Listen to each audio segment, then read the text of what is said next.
All right, thanks for checking in with us as we take an early look ahead for the IndyCar Series. April 10th is the next race. That is going to be at Long Beach.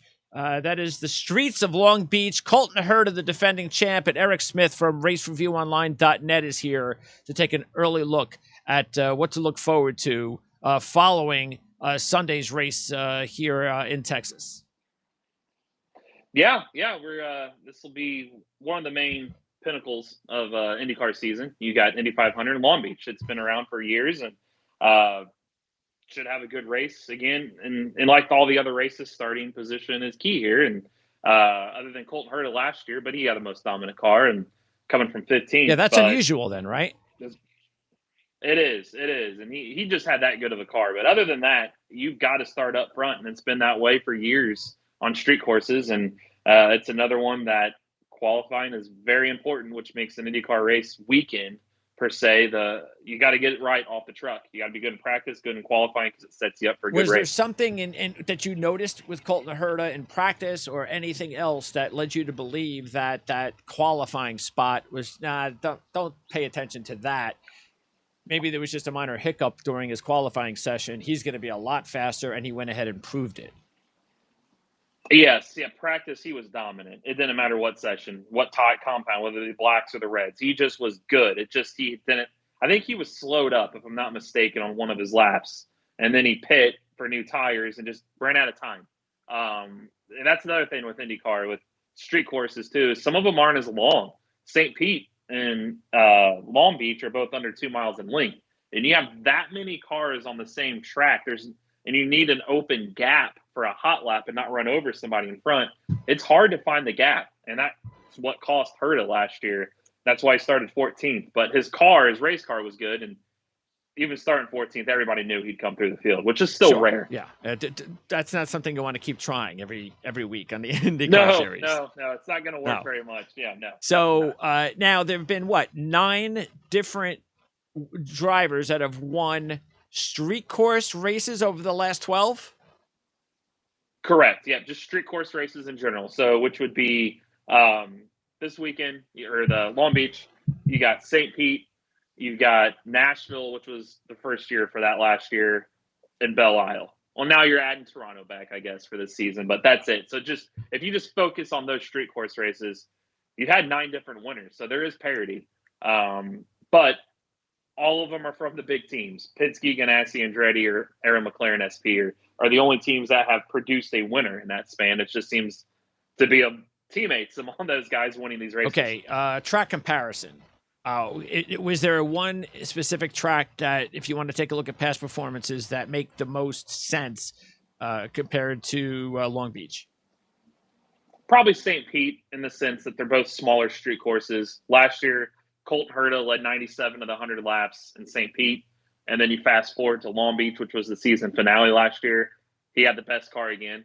So I would say St. Pete's probably the best one to look at for comparison of the two, which probably bodes well for Scott McLaughlin, since he won St. Pete earlier this season from the pole, I might add. So I would say those are probably the 2 closest comparisons you can compare to if Long we Beach. Were going to then take a look at a different driver to win another street course race, give me a name or two that fits. I would say another new one, not of the 9, basically. Because now we want to go to 10 different drivers in 13 races. If we could do that, is there a driver out there that fits that? Or do you think this is going to be the end of that run and we're going to go 9 out of 13? I'd honestly say Alex Palou.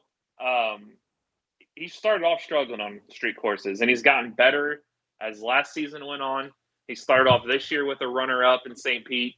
So he's a Ganassi driver. Feels like he's just destined to win some bigger races soon. So, yeah, I'd say probably Alex Palou is your top. Interesting. Because his teammate Marcus Ericsson had never won an IndyCar race before until last year, and he wins 2 street course races. So that's his teammate. Dixon's been good on street courses, just maybe not as much. So I'd say Palou is probably your top bet of a guy to keep that streak and going. then lastly, the favorites. Right now, you would say Newgarden, Dixon, Power, Rossi, and Herta. Out of those, give me a favorite of favorites. I'd say only based off of how good Penske was in St. Pete, I'm going to say Newgarden. He's never won Long Beach before.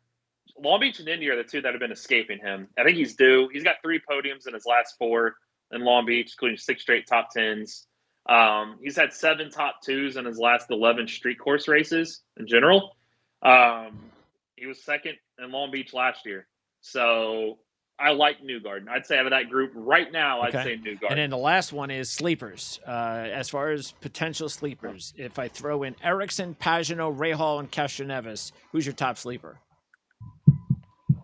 Probably, I'd say Rahal again. He's got 2 top 5s in his last 3 in Long Beach, 4 top 10s in his last 8. They seem to have a good street course package. His last wins, coincidentally enough, were 2017 on a street course. He swept the Belle Isle weekend. So, yeah, I'd say you could probably jump on him. Again, qualifying is everything, and they've known that's been something they need to improve on. So we'll see if they can get that straightened out and be an upfront in Long Beach and maybe get a win. Again, that's coming up April 10th, so it's an early look ahead. You're going to have all the information recapping everything that took place today in Texas at the race that we just saw. So that's going to be over at racereviewonline.net. And then it's off to all of your detailed, in-depth coverage of the race at Long Beach. But again, we got a couple of weeks before that happens. In the meantime, in case there are fans out there of the IndyCar Series and the NASCAR Series, keep in mind we have a NASCAR show. We do that weekly. That's because NASCAR runs weekly compared to IndyCar. Yeah. And so we break down all the drivers, odds, picks, fantasy talk, futures, everything you can think of. So that's on our weekly NASCAR show, which usually airs every Thursday or Friday here on Prime Sports Network. So. But we will definitely continue to do this, have these available for you, early previews. And then once we get the time as well, we'll also do some more in-depth previews of the races on the IndyCar Series and go over the odds, just like we do NASCAR.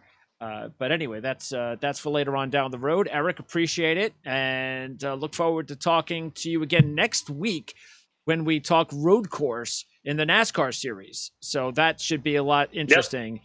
And again, that's going to keep us preoccupied till April 10th.